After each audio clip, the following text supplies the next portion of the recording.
Bonjour à tous et surtout bienvenue mes amis pour cette petite vidéo que j'ai eu envie de faire en voyant repasser à plusieurs reprises la même question en dessous de certaines vidéos. Cette question était, mais qui est donc devenue l'île de Jeffrey Epstein, l'île de l'horreur. J'ai fait quelques recherches et vous allez le voir mes amis.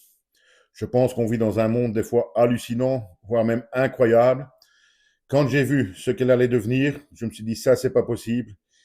Eh bien si, malheureusement, vous allez voir dans quelques instants. Alors, cette île de Jeffrey Epstein, qui est de son vrai nom donc Little Saint James, qui est une toute petite île d'à peine 30 hectares, qui se situe aux îles Vierges au large des États-Unis et que Jeffrey Epstein avait donc acheté en 1998.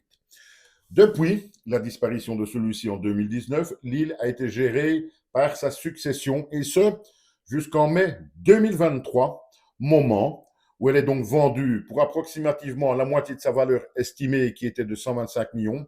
Elle est donc vendue en mai 2023 pour 60 millions de dollars à un investisseur américain répondant au nom de Stephen Duckhoff. Et quand on dit investisseur, vous l'avez compris, on dit donc projet.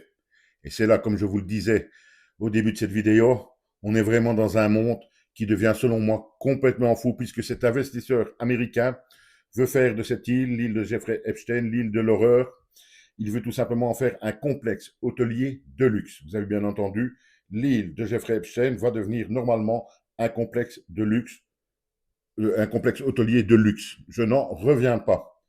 Je n'en reviens absolument pas. Et puis je me suis fait cette réflexion, et vous me direz si vous êtes d'accord avec moi ou pas. L'île de Jeffrey Epstein, qui est donc une toute petite île, n'est pas accessible ni en voiture, ni en paquebot, ni en avion, puisqu'il n'y a pas de piste d'atterrissage. Elle est actuellement uniquement accessible soit en hélicoptère, soit avec son yacht, son bateau privé. Il n'y a pas d'autre solution et donc, il faut une certaine fortune. Cet hôtel, ce complexe hôtelier de luxe ne sera donc normalement accessible qu'à une certaine catégorie de personnes. Puis je me suis fait cette réflexion également et vous me direz si vous êtes d'accord avec moi et on en restera là après. Franchement, je n'imagine même pas qu'il y ait des gens qui est sur cette île-là et pourtant ils risquent bien d'en avoir. Certains iront pour se faire un petit frisson, pour pouvoir se dire oh t'as vu c'est là que ça s'est passé, ah mon avis c'était là, etc. Et d'autres, c'est là, ça m'a fait sourire, mais pas vraiment d'une manière sympathique, on va dire. D'autres seront peut-être même contents d'y retourner. Et puis pourquoi pas Et puis pourquoi pas Allons-y, puisque c'est un monde apparemment sans limite. Peut-être qu'un jour, sait-on jamais, Bill Gates et Bill Clinton seront peut-être eux également contents de pouvoir y retourner et se rappeler les bons moments passés sur cette île avec leur ami Jeffrey Epstein. Tant qu'on y est dans le monde qu'on vit, pour moi, tout est devenu possible.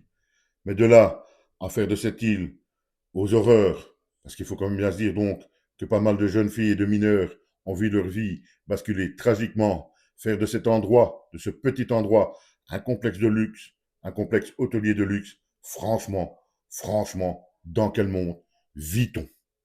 Merci, donnez-moi votre avis là-dessus. Passez une excellente fin de soirée puisque il est 21h maintenant. À bientôt mes amis.